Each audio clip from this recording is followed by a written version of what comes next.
ক্ষেত্রের দিকে নজর রাখতে হবে। পড়ুয়ার দেহ উদ্ধার ঘিরে মাটিয়ায় তুলকালাম। অভিযুক্তদের থানা থেকে ছাড়িয়ে আনার অভিযোগ। আর উপপ্রধানের গাড়ি বাড়িতে ভাঙচুর, আগুন। 4 দিন ধরে নিখোঁজ ছিলেন কলেজ ছাত্র। আজ বাগানে পরিত্যক্ত ডোবায় দেহ উদ্ধার। সরাসরি চলে যাব, অনুপম সাহা রয়েছে আমার সঙ্গে। অনুপম, প্রথমেই জানতে চাইবো ঠিক কি হয়েছিল আর কেন উপপ্রধানের গাড়িতে এইভাবে আগুন ধরিয়ে দেওয়া হলো, ভাঙচুরের ঘটনা ঘটলো?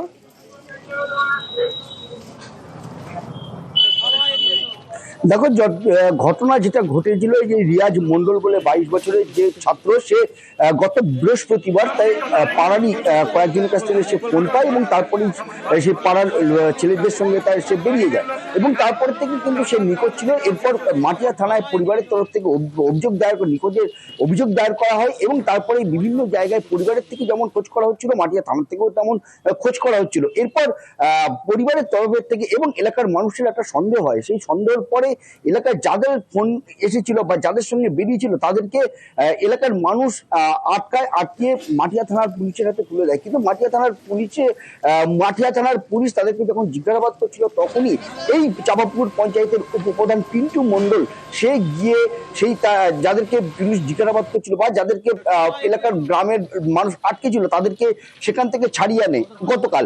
এবং আজকেই এই শীতুলিয়া এলাকায় সেখানে একটি আমবাগানের মধ্যে যে ডোবা, তার মধ্যে থেকে এই রিয়াজ মন্ডলের মৃতদেহ উদ্ধার হয় এবং তার গায়ে ক্ষতবিক্ষত দাগ ছিল।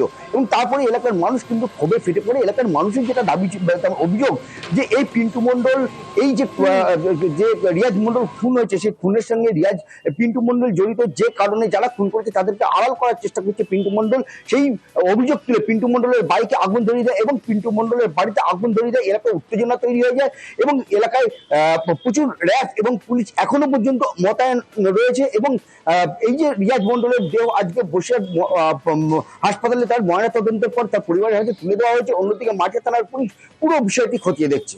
বেশ, আমার ভাইপো হয়, ওকে 4 দিন ধরে পাওয়া যাচ্ছে না। থানায় মিসিং ডায়েরি করা হয়েছিল।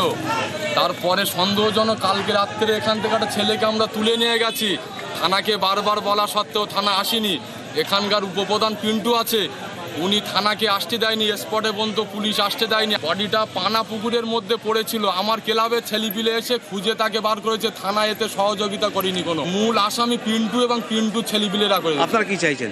আমরা আইনের পূর্ণ সহযোগিতা চাচ্ছি। বেহালায় ফ্ল্যাটে বৃদ্ধাকে কুপিয়ে খুন। পণ্যশ্রীর ব্যাচরাম চ্যাটার্জি স্ট্রিটের ঘটনা। পণ্যশ্রী ফ্ল্যাটে থাকতেন বৃদ্ধ দম্পতি। আয়াকে আটক করে জিজ্ঞাসাবাদ পুলিশের। সরাসরি চলে যাব, রওনাক রয়েছে আমার সঙ্গে। রওনাকের সঙ্গে কথা বলবো। রওনাক, এই বৃদ্ধা দম্পতির পরিবারের আর কারা কারা থাকতেন? আয়া কতদিন আগে কাজে এসেছিলেন? এই আয়াকে কেন জিজ্ঞাসাবাদ করা হচ্ছে, আটক করা হয়েছে? দেখো, তোমায় জানিয়ে রাখবো, ইতিমধ্যে আয়াকে গ্রেফতার করা হয়েছে। কারণ আজ সকাল 9:30 নাগাদ পণ্যশ্রী থানা পুলিশের কাছে খবর যায় যে বেচারাম চ্যাটার্জি স্ট্রিটে এই অনিতা ঘোষ 62 বছরের বৃদ্ধা, তার রক্তাক্ত দেহ উদ্ধার হয়। তারপরে যখন পুলিশ ঘটনাস্থলে পৌঁছায়, তার যিনি ছেলে তিনি তাকে নিয়ে বেসরকারি একটি হাসপাতালে স্থানান্তরিত করে এবং সেখানে গেলে তাকে মৃত বলে ঘোষণা করা হয়। তারপরে পুলিশ তদন্তে নামে এবং তখন জানা যায় যে সঞ্জু সরকার নামে একজন আয়ার কাজ করত 2 বছর আগে তারই বাড়িতে। তিনি আজ সকালে হঠাৎই তার বাড়িতে আসে এবং তার দাবি ছিল যে তার আয়ার যখন তিনি কাজ করেছিলেন কিছুদিনের টাকা নাকি এই বৃদ্ধ দম্পতি দেয়নি।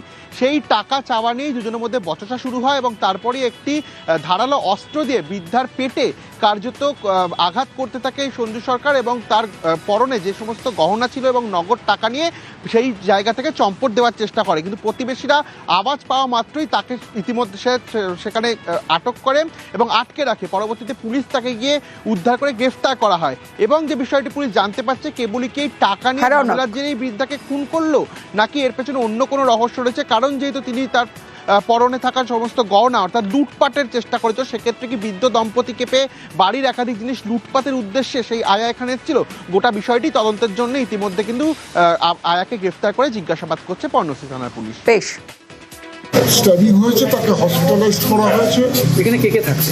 এখানে আমার শালা আর তার স্ত্রী, ওর ছেলে ঠাকুরপুকুরের ওখানে ফ্ল্যাটে থাকে। আমার যে শালা, সে হলো গিয়ে ডিমেনশিয়ার পেশেন্ট, তাকে দেখাশুনো করে দুজন মহিলা ডে নাই। তাদের দুজনকে নিয়ে গেছে ওদের বাড়িতে, যে কুক তাকেও নাকি শুনলাম নিয়ে গেছে।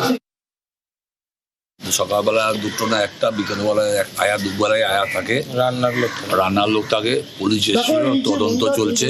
3 জন আয়াকেই বোধহয় অ্যারেস্ট করেছে। আয়া নেওয়ার আগে তার প্রপার ডকুমেন্টস, ভোটার কার্ড, আধার কার্ড সব কিছু পুলিশকে ইনকোয়ারি করে নেওয়া উচিত। পুলিশ তদন্ত করছে, পুলিশ অলরেডি 3 জনকে অ্যারেস্ট করেছে। কে মেরেছে না সেটা পুলিশ বার করবে। দুয়ারে রিপোর্টারে এবার জেলায় জেলায় এসআইআর আতঙ্কে মৃত্যু, কোথাও এসআইআর এর হয়রানি, সেই ছবিটা দেখাবো। শুরুতেই মানবাজারের ছবিটা দেখাবো, ফের এসআইআর আতঙ্কে আত্মহত্যা।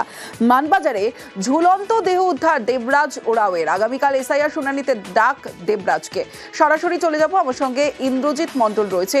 ইন্দ্রজিৎ, নোটিশ পাওয়ার পর থেকেই কি আতঙ্ক কাজ করছিল, কি বলছে পরিবার?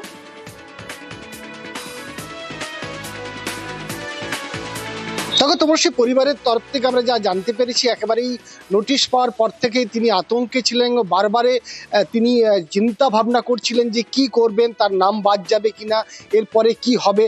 এই আতঙ্ক থেকেই এই ঘটনা ঘটেছে বলে দাবি পরিবারের। এবং রবিবার মধ্যরাতে এই দেবরাজ ওরাং তিনি গলায় দড়ি নিয়ে আত্মহত্যা করে বলে জানা যায়। প্রাথমিকভাবে পুলিশ তার দেহ নিয়ে ময়নাতদন্তের জন্য পাঠাবে, কিন্তু এরই মধ্যে মৃতদেহ নিয়ে আন্দোলন করছে এবং মৃতদেহ রেখে পরিবারের দাবি যে যেভাবে এসআইআরে ডাকা হয়েছিল তারপরেই আতঙ্কে আত্মহত্যা করতে হয়েছে। এবং এই ঘটনা পুরুলিয়ায় যে ঘটনা ঘটেছে একেবারেই নতুন নয়। পাড়ার পর মানবাজারে দেবরাজ ওরাং আত্মহত্যা করলো এবং এই মৃতদেহ নিয়ে পরিবার এবং শাসক দলের যারা রয়েছে তারাও আন্দোলন করছে। এবং তাদের যে দাবি, যেভাবে নির্বাচন কমিশন একের পর হিয়ারিংয়ে ডাকছে এবং যারা এলাকার বাসিন্দা তাদেরকে যেভাবে হয়রানি করছে, এবং সেই কারণেই এই ধরনের ঘটনা ঘটছে। এবং এই ধরনের ঘটনা একটা নয়, জেলাতে পরপর 2টি হয়েছে।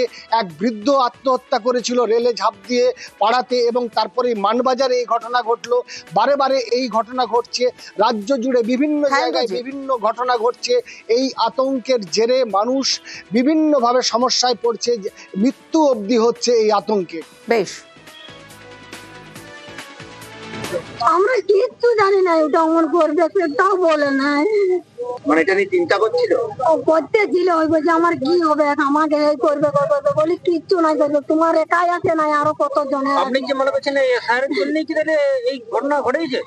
এই ঘটাইছে।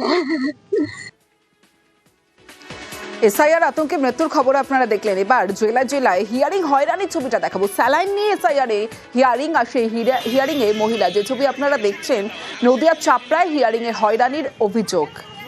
সরাসরি চলে যাব, সমীর রুদ্র রয়েছে আমার সঙ্গে। সমীর, কমিশনের নির্দেশ, এত কিছু হচ্ছে, যেখানে এত রাজনৈতিক তরজা আমরা দেখতে পাচ্ছি, হিয়ারিং হয়রানি আজও অব্যাহত। আজও এই ছবিটা দেখতে হলো, যেখানে স্যালাইন নিয়ে এসআইআর হিয়ারিং এ মহিলা।